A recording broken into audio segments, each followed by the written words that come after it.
Good afternoon, everyone. I am Olatunde Akinoliomi, and I'm your workshop host.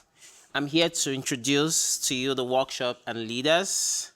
This workshop is titled Widening the Path, Expanding Credibility and Opportunity in ETA. I'd like to introduce you to this panel of ETA entrepreneurs. Barbara Lindsay, CEO of Commercial Cotton. Scott Lowry, Osborne Professor of ETA at the Weatherhead School of Management. Dennis Shade, CEO of Audit One. Kevin Shaw, co-founder and board chair of Promise One. And moderator, Professor Diane Billy-Moria, KeyBank Professor and Chair of Organizational Behavior here at Case Western Reserve University's Weatherhead School of Management. Thank you. Thank you, Ola. Greetings, everyone. Give a big thank you to Ola. Ola is a member of our Weatherhead ETA Student Club. And now it's my pleasure to kick off our panel discussion on widening the path, expanding credibility and opportunity. We all know that ETA succeeds when we rely on trusted networks and on familiar profiles.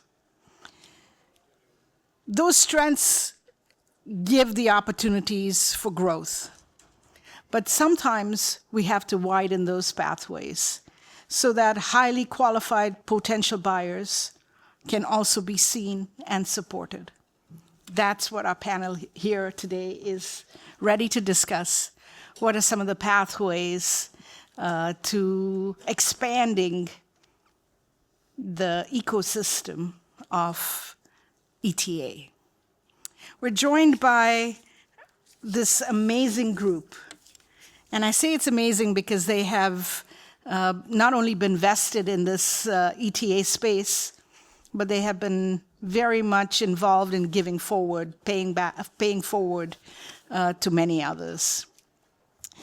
You heard that Barbara Lindsay is the owner and CEO of Commercial Cutting, and which was an ETA acquisition.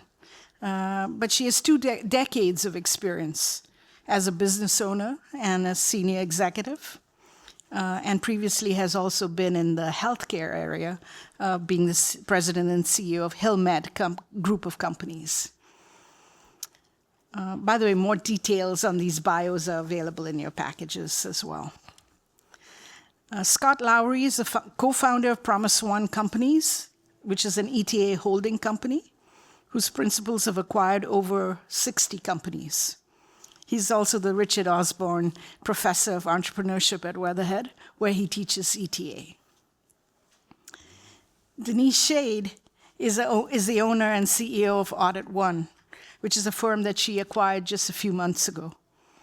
It's the largest one of the largest independent risk management firms in the U.S., and it specializes in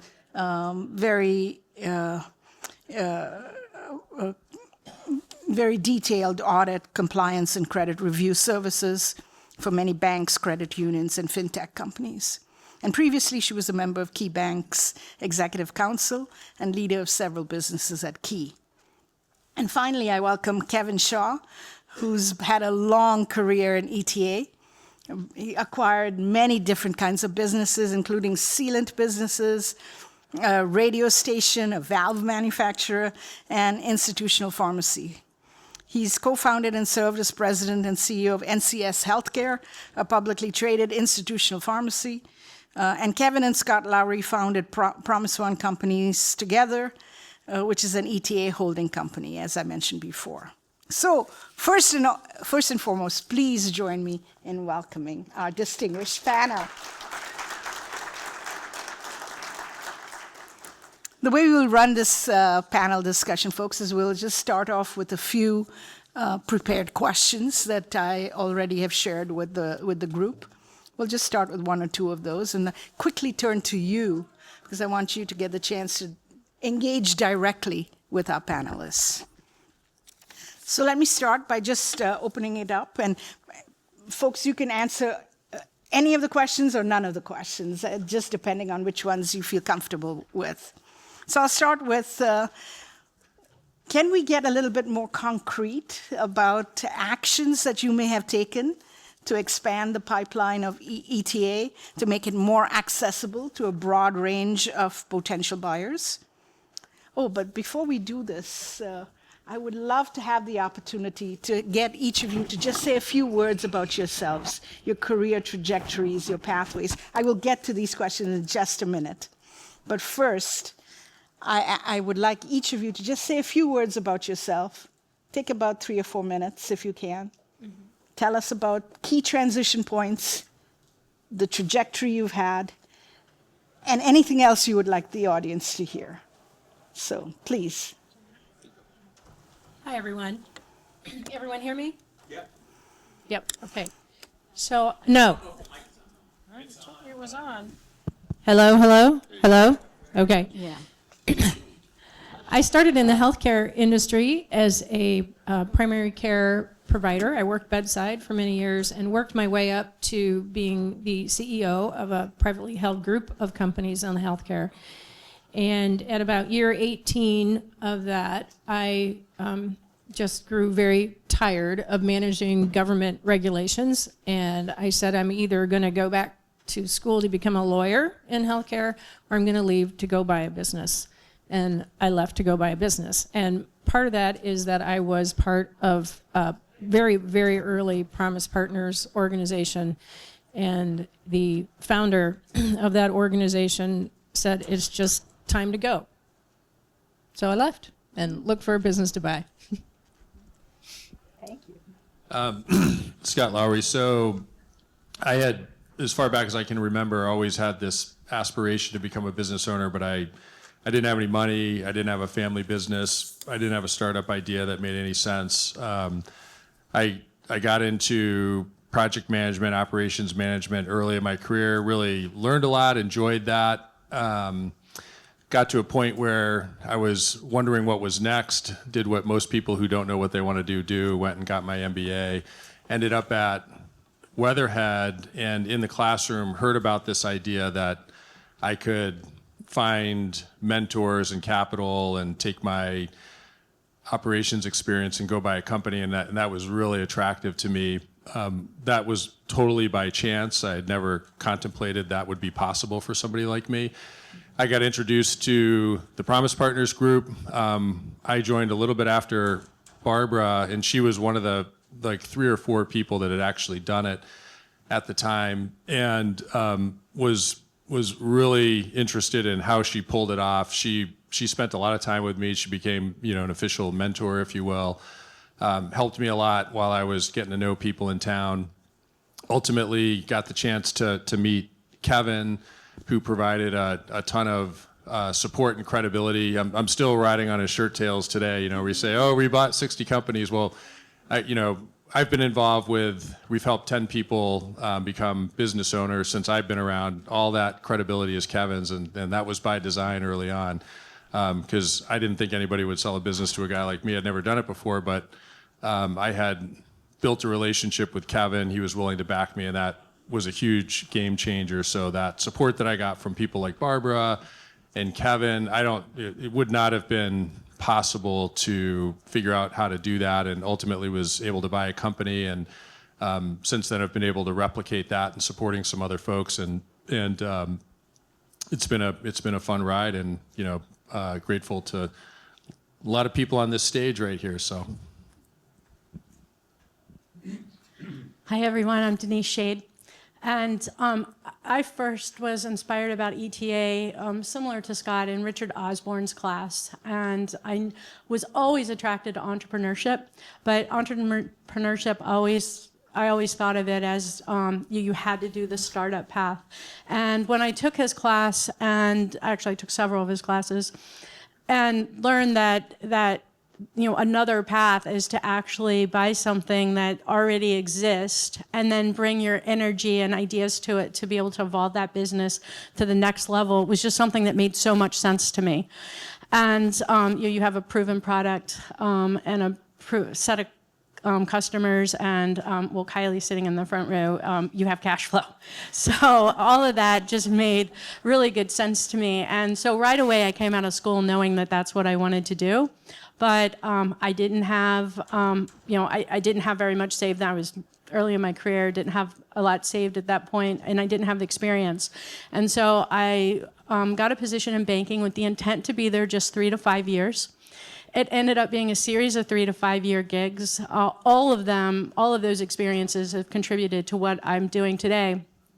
But it got to the point where I never lost sight of always wanting to own and operate my own business. I mean, while I was in my W-2 job, I just thrived on being able to build high-performing teams that, and we got to the point where I was continually given some of the more challenging businesses within the organization, and being able to work with that team to be able to solve all that just fueled my drive to really want to do this for myself or for my own set of stakeholders.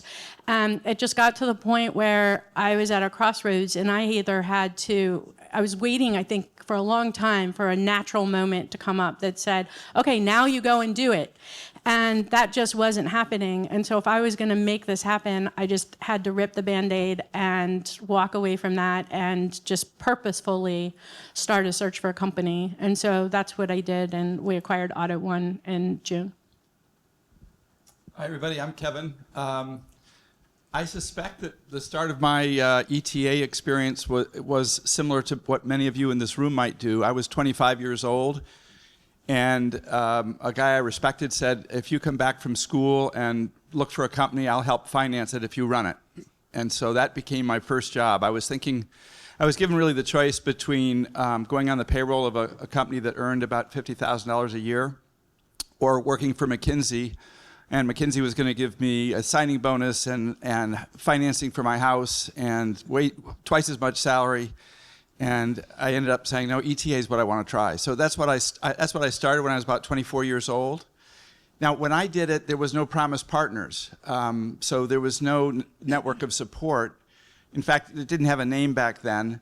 But what it did have was a fellow named Richard Osborne, who was on the board of both that little company that I went to work for, and on every board I ever had after that. And his trick was unconditional encouragement.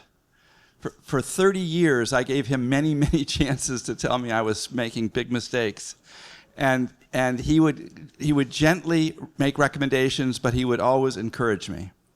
And I think what I would say to all of you, the very best part of Promise Partners is that it can deliver that unconditional encouragement, which I think is really helpful for a young entrepreneur.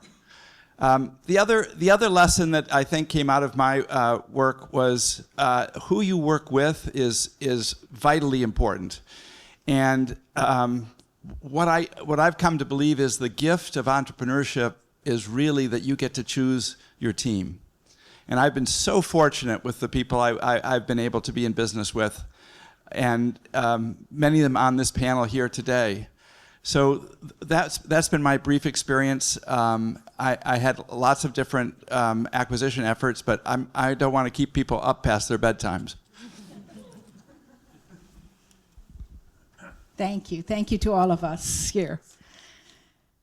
So many of us in this room are probably thinking, I'm just not the normal CEO. I'm just not the typical CEO, for whatever reasons. Maybe I don't have the background. Maybe I don't have the family. Maybe I don't have this or that. How do we encourage, unconditionally encourage? And how have you enabled the pipeline in the ecosystem of ETA to become wider? I'm going to just comment on how I became a CEO, because I was one of those very unlikely. And when I was offered the position, I couldn't believe that was what was coming out of their mouths. But I had networking, again, who knows what number, but this privately held company, I knew the owner's daughter, and she was a director of human resources. And she just called me one day and she said, "Hey, why don't you come over and talk to us? You know, we might have a position that you'd be interested in." And I met her father, and talking, and we met again. And the second meeting, he says, "Well, we want to offer you the CEO position." I was dumbfounded. I was absolutely dumbfounded, sweats rolling down my back. I'm thinking, what are they talking about? And I got, me being me, I said, what do I have to lose? They can fire me. If I stink at it, they can fire me. And I took the job. And, from there, I was 32 years old. So a lot happened in those next 30 years, but talk about unlikely, and that just came from networking and a relationship, and someone who said, she may not be the likely case, but let's try it. Thank you. I remember when that happened, and I was so impressed. I was so impressed, but I thought, of course, Barb, they've got the best person they could possibly find for that role. I would say that one of the answers to that question is that the persona of CEO has changed a great deal over the years. Every company that I parachuted into, and it really was, I would be dropped in, I would know less about that business than anybody in the company. And so my strategy was to be a very curious learner and ask for help from everybody and help me understand this, help me understand this. Now that doesn't sound like typical CEO behavior, but it's powerful. You're listening to people who know best. And I would say that people who bring that kind of innate curiosity and humility to their workspace, I think they go far and fast.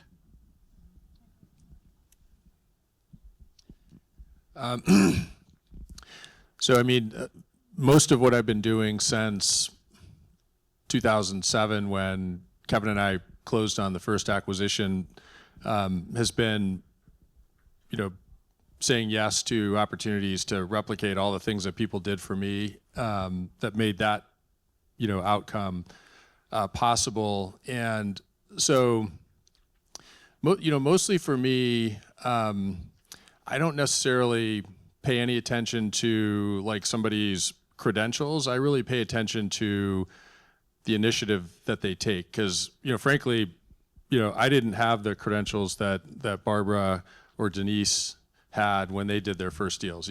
Kevin took a flyer on me, but I because of that experience, if people are reaching out, asking questions, taking that initiative, my experience in this entrepreneurial business ownership journey, those are critical, behaviors. This isn't about certainty, financial gain. This is about people that are willing to be self-determined, people that are willing to bet on themselves, people that are willing to step into discomfort, people that are willing to get punched in the face a lot and get back up and keep going. And so when people reach out to me and they, we have a conversation, then they come back and they've applied some of the things that we talked about. They talk to other people. I'm interested in continuing to encourage them, because that's how I had the opportunity to move forward. And the teaching has been a part of that too. I never aspired to be an educator or professor, but I remember when I was in Richard's class, I literally, graduating from Weatherhead, my one goal was, I hope someday I do something significant enough that Richard invites me back. And that happened in like 2010 after Kevin and I bought the first business, and that was huge. Like I had arrived. And then when I got asked to take over one of Richard's classes in 2016, that was like beyond, I couldn't even imagine. And so, for me, it's another opportunity to try and share a little bit about, what was made available and laid out in front of me. And so I just try to be as as sort of encouraging as possible for folks that are demonstrating those intangibles and actually, I'm never going to try to talk somebody into doing this. It's actually pretty darn hard. There's a bunch of easier ways to make a living, I'm sure. And so, but anyway, that's what came up for me. And for me, these three are the real heroes in the ETA space and the pioneers. I mean, when they were doing this, they were very early on in the process, before the words ETA existed, and all the books and everything that were written. And I've just been the tremendous beneficiary of them and their journeys. And starting with when I was in Richard's class, and Kevin came in as a speaker 4 days after he had done IPO for his company, and talk about just an amazing class where he just shared his entire journey. And I walked out of there incredibly inspired. And keeping in touch with him, tracking him in the years that followed as his journey unfolded. And then Barb, right after, soon as I joined Promise, you were already a member of Promise, and that was when you got the Helmed CEO opportunity. But then walking away from that to follow her dream of wanting to own her own company when there weren't very many men that did it, much less women at that time. And then peppering you with questions through the entire time, through the ups and the downs, and learning from all of that, just storing all of that information for when I was ready to launch my search. And then, I tell everybody about the whiteboard story, so I won't repeat it again. But Scott really giving me the logistics of how to go from where I was to where I wanted to be. So now their best practices are fairly well defined. I mean, everyone has their own journey, but there's absolutely a very, I think, clear path of best practices to do, which, I mean, the data shows that you're 69%, I think, chance of being successful, of actually acquiring a business, kind of following the ETA journey. And then the data actually looks at, so what happens to those other 31% of the people who end up doing other really neat things, typically in the entrepreneurial space as well. So people that engage in this and really go all in and learn about what the practices are and reach out in this community, I think have a pretty high percentage chance of being successful. If I could just piggyback on some of these comments, I think the through line that I keep hearing is deep personal connection is like vital. And the more that Promise Partners can create deep, enduring connections between people, the better chance that we have of widening the path and assisting others to reach their dreams. Yeah, along those lines, one of the things Richard said to me more than once was, a lot of people want to help you, but you have to be the person that they want to help. In general, people want to help you. So there has to be something in you that you're willing to give or show or share or sacrifice so that this person recalls that, remembers that, will come back to you and say, I believe in you. I'm betting on the rider, not the horse. Betting on the jockey. Wow, these are fantastic ways by which organically the pipeline can be expanded, and the new buyers can be brought in, and new operators can be mentored and supported, and so on.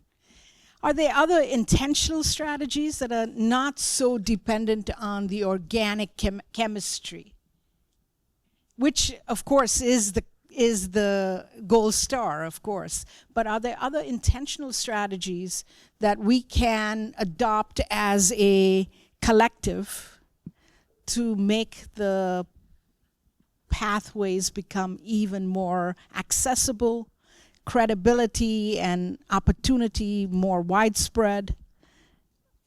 Is there anything that you can think of? For example, Scott, you mentioned, in the classes that you teach, what do you do to help people who might not be traditionally thinking of themselves as people who would be part of this space? Yeah, I'll use. Please, I'll come back to you. Yeah, Kevin has a quote this is an incredibly hard journey, but the path is well worn. And so one of the things that we've tried to do collectively through the classroom and through Promise Partners is start to codify the patterns of success. And so we have the benefit of 75 Promise members, and most of them have been in the last 10 years. Like what did they do versus the, lots of people that are aspiring to do this. And, this whole conversation around credible buyer has become a thing in the last couple of years. And, what are the building blocks of a credible buyer? This is all in an effort to codify it so that it's not that you had a class with Richard and Richard took a liking to you and mentioned this secret society that nobody knew about that you could join that would help you buy a company. Like that was tricky. That's a tricky process. Today we're saying, if you identify with this and you're willing to do what it takes to position yourself as credible, there is a community of support. And so that's been the effort, and it's not about who you know or where you went to school. It's what you do. Like, are you willing to do these things? And if you are, to Barbara's point, that's my experience. I can tell when they're going to run through a wall to become a business owner, and I'll help them smash the wall, if they've got the momentum. So helping to codify it, having conversations like this has been a big part of that. Go ahead, Denise. I just think, similarly, mentorship, I think, is very foundational to finding success in the ETA space. You have to bring so much to the table when you acquire a business, not just running and operating the business, but how you get there. And I think when somebody's just starting out, you just can't possibly have all of the skill set that's needed. And very early on, for those of us that are in the space wherever we are in the journey, to be able to reach out to other people and to mentor them even early, years before they actually start or launch, I think is really critical. Thank you. Thank you for sharing these. These are just encouraging progress that is being made in this space to help make it more accessible to everyone. So I thank you for sharing those, and the mentoring piece that Denise mentioned as well. Barbara, you too. And of course, Kevin, you spoke about it as well. Folks, this is your time now to ask our panelists any questions or make any, any connections that you see with what has already been said.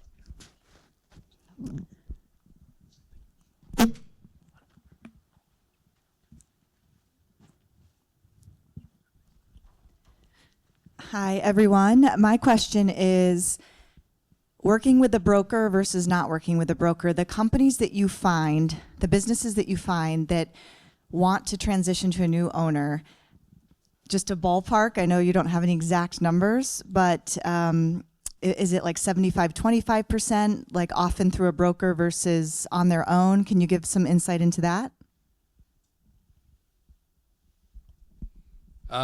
So 100% of the companies that we've bought were through brokers. And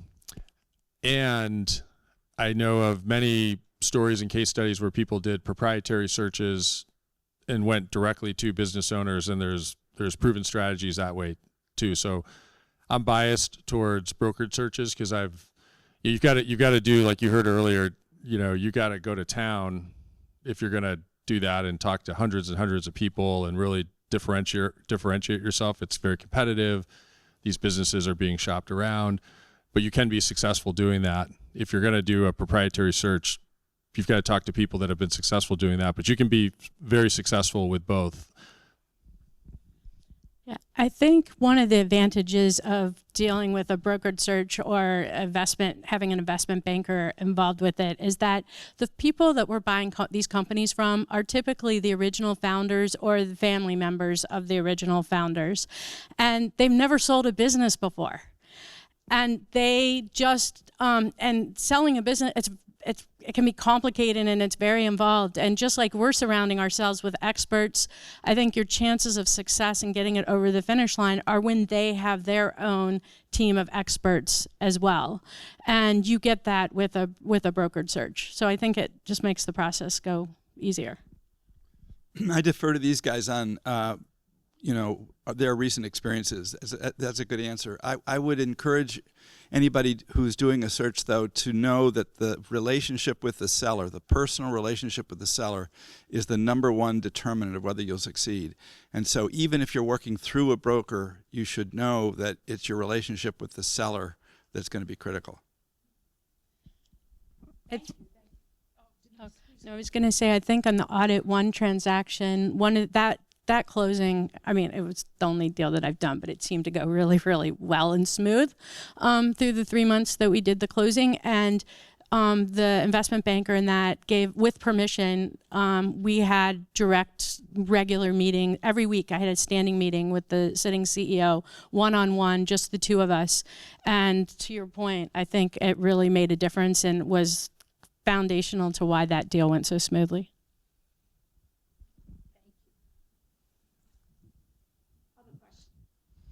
Denise, I was going to ask specifically, you've said we bought this, so who's in that we? Well, everybody on this sitting up here is part of it, and when we've got a couple other people that are in the room. But and that partnership, I'll say, it evolved, I think, through the search, right? I mean, I knew everybody from Promise for years, and I was just, as I said, completely inspired by their own journeys. I was in the room at the Promise meeting when Kevin and Scott announced that they were launching Promise One, and was just so incredibly blown away by that and what they were going to do, and followed that entire journey. And so then when I launched my own search, just reaching out to them, asking them originally as advisors, and then as they were advising me on deals and we got closer and closer, there were a couple deals I looked at that didn't make it over the finish line. But it became really clear, on one in particular, I'll say, we worked really closely on the deal, and even though the deal didn't work out, I walked away the next day thinking, oh wow, I have great like, these are people that I want to continue with, and we just solidified that over time. What's your side of that?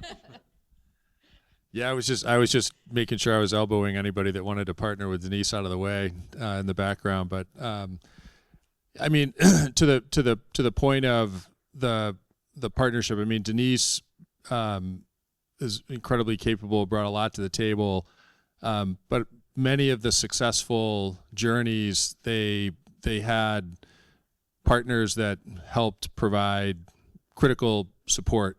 And so when I did my very first acquisition, I had never been through that process before, and Kevin gave me the advice of, my number one job was to build rapport and goodwill with the seller from day one. And my MBA mind was like, well, I got to get the spreadsheet right and the pricing and the financing. And I was like, no, don't worry about that. Just attend to that relationship. If I didn't have that encouragement and expertise, I wouldn't have focused on that. And that deal died twice in the process, and if we didn't have that rapport. And so I'd like to think when it's not just about capital, it's about, that expertise, because regardless of what anybody's capabilities and background are, this is a pretty complex process. There's so many different facets of it. And if you're a first time, buyer, having that, orchestra of strengths is, pretty critical. Not just during the preparing and mentoring, but all the way through to closing, and then even after. I mean, I probably talked to Kevin 1 or 2 times a week since we did our first deal, and that's 20 years ago. So it continues. Yes, please. It's not a question. I was thinking about you, Diana. I had you as a professor, and I know one of the focuses is women in business. I don't know if she does it I have to do it again. Diana, I had her as a professor, and she's magnificent. And I was thinking with the Women in Business focus, or the women panel, whatever we did, that I wish you were on the panel with us. And you all are great, but I just had to give her a plug. Thank you. Thank you very much. Yeah. So focusing on. Do you want this, Diana? Yes. So focusing on women, other minority groups, maybe even those who are coming from other countries, who are interested in ETA acquisitions here. What advice can we give them beyond what you've already said, which is things like build relationships, show your preparation and your planning, develop good relationships at the seller level, at the level of the seller, expand your curiosity and keep open-minded to what might develop. These are some of the things we've heard throughout the morning and today as well in this panel. Yet, those who are traditionally not represented as owners might feel some hesitation, might feel like they are not as welcome. Is there something we can do specifically to address those individuals, particularly if you're an investor, if you're an advisor, if you're a mentor? Thank you. I've had the opportunity to mentor a lot of people over these years, and I have particularly focused on women. At times, women that are from other countries, because I think they have that barrier once they get here. But one of the things I say early is that don't make anything about the fact that you are a woman. You don't have anything to prove, or a minority, or whatever it is. There's nothing to prove. You walk into that room as you, with your strengths, your skill set, you know where you have the gaps, as we say today, instead of weaknesses, and fill those. But focus on you as yourself, not a female, a male, a color, a country, and represent your skill set. And it becomes clearer to the people that are trying to help you or willing to help you that it's just about the deal, or it's about that particular company and not about anything else. I was at the happy hour last night with the Owners and Honors group, and I was talking to Patrick Flood, who addressed the crowd earlier, and he said something along the lines of, if you wait till the last minute, it only takes a minute. And I was like, oh, I like that. That's, but we were kind of joking around. He comes from the military, special ops, and I was sort of saying, like, yeah, you can get away with that because it's the ultimate results-oriented environment. It doesn't matter necessarily the process that you use. Did you deliver, the result? And one of the things that attracted me to this small business entrepreneurship world is it's very much about the results. To what Barbara was saying, I don't pay any attention to what somebody's credentials are. I'm just if they're part of Promise Partners, I'm watching who's showing up, who's asking questions, who's progressing, who's reaching out, and I think there's an immense amount of expertise, support, mentorship for people that step forward, and I, as an entrepreneur, as a business operator, I mean, I'm attracted to that, and I generally want to support people that are taking the steps. And I think Barbara said basically the same thing. I think that is a vote of encouragement to take the steps, and you might be surprised. I remember when I got started, I couldn't think that why would a guy like Kevin have lunch with me and share his experience? But it's amazing that people are willing to do that if you're willing to ask and willing to follow up and willing to apply the suggestions and take chances and come back for more, so to speak. Just a little bit to add, I think I think that the symposium itself is a great opportunity to widen the path. We've grown each year thanks to other people's work, and it's a tremendous place to have more minorities and women and people who are underrepresented arrive here. And having said that, when I look across the audience here, we're still at about 80% men, I would say, maybe a little bit more, which means that the current, the predicted heroes of the next 3 or 4 years will be 80% men, probably, if this group is representative. So we have work to do, but I think this approach that Scott has outlined, where people who are out after it, we see those people and we encourage them, because we know that it's really energy that makes people succeed in this effort, and we like to see it. And the purpose of Promise Partners is to encourage people that are bringing that energy.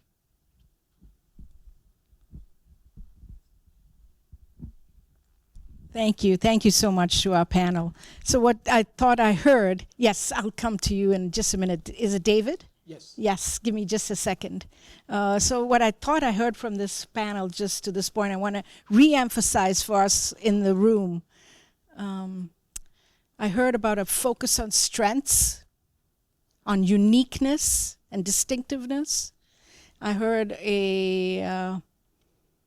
don't worry about externalities, focus on what really matters, which is the work you put in, the things you do, the preparation, the planning, and the finding of partners and relationships that are going to help you and support you along your way. And clearly there will be barriers, clearly there will be risks, clearly there will be failures, but those are all also opportunities to gain resilience, strengthen ourselves, and continue on the path. That's, I think, what I heard from the whole panel. Thank you. David, please go ahead. Thank you. David Spencer of Weatherhead 06. This is a technical question, maybe for Denise. When you're doing your search and you're looking for a company and you hone in on one or maybe two, have you ever come across a company that's interested but then sells to somebody else? Or, how does that work? And what's the timeline that it takes to interact and engage with the companies that you're interested in? Thank you. Sure. Well, the short answer to that is yes. So before we had Audit 1, there were, in 2024, there were probably 3 deals that I would say got pretty far down the path that, or at least at one point I thought this has got a good chance that this might be the one. And all 3 of them went away for different reasons.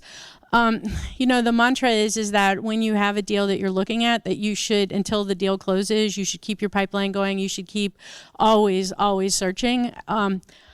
In reality, I found that incredibly challenging because, one, as much as you try not to, your heart and soul gets into what's right in front of you, but also it takes a tremendous amount of time.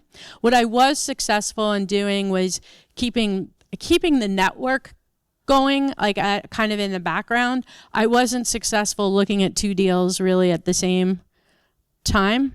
And I don't think I had a situation where I actually had to pick one or the other, but I also wasn't pursuing very hard while I had one that was in front of me.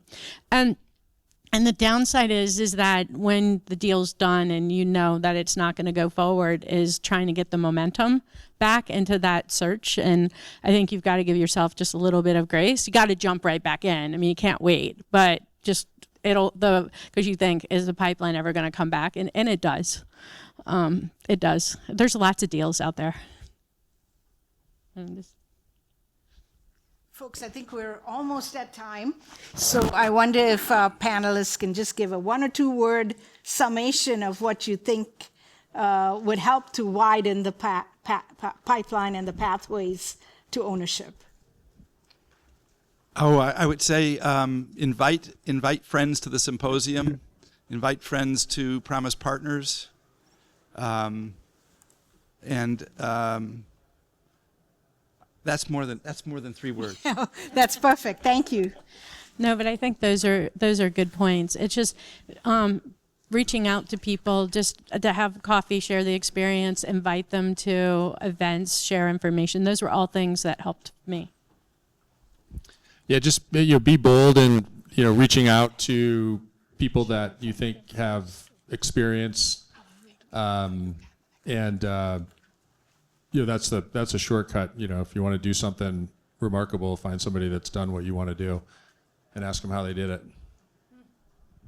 Yeah, I'm going to echo that, but be encouraging to everybody around you. Any interest in it at all, say you can do it. There's a way to do it, and there's people that will help you do it. Thank you. Folks, please join me in thanking this amazing panel. Thank you. And Ola gets the last word. Ola. Yes. Oh, thank you.